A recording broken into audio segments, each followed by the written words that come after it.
今天我们为全世界各地的莲友们，还有我们的常住法师，简单来报告善导大师他所开示的话。善导大师呢，我们已经都很清楚他的来历了，不是一个普通的法师，他是成愿再来的阿弥陀佛的再来人。所以善导大师讲的话，就如同佛告诉我们一样的道理。他说，如来出现于五浊了，释迦牟尼佛出现在这个五浊恶世里面，我们人世间叫做五浊恶世。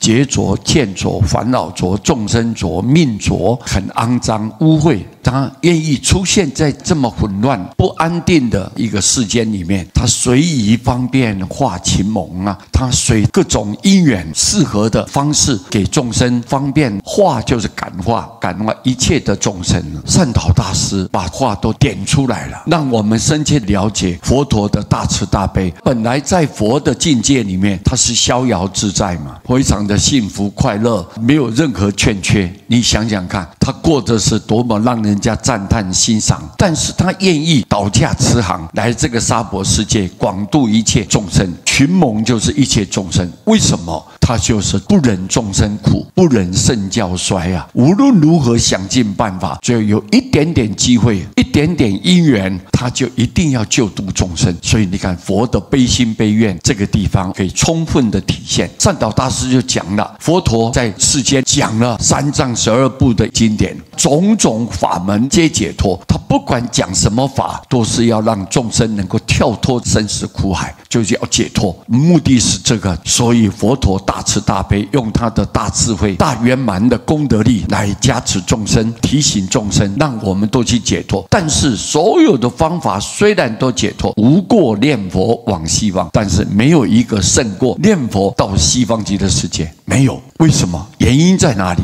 各位，因为念佛是靠他力，是佛的慈悲愿力，把这个圆满的名号功德布施给我们众生。我们只要念这个佛号，他的功德就在我们一切念佛众生身上，所以我们靠他的功德力就非常顺理成章的，而且毫不遗漏的，直接就可以到西方。这是靠他力。其他的方法虽然都很殊胜，都很伟大，但是有的人根基不适合，有的条件较高，当然我们很赞叹；有的程度不符合救度的条件，他修不起来，法门不相应，怎么办呢？所以佛才告诉我们说，你只要念佛，你发愿往生西方，那么这一切的生死轮回呢，就彻底的解决，彻底的斩断。善导大师就这么几句话来提醒我们大家，所以我们要谨记在心。祖师大德这么苦口婆心的劝告我们末法的众生，我们不能忽略这个问题，也不能辜负他们的慈悲愿力。我们很感谢善导大师，阿弥陀佛。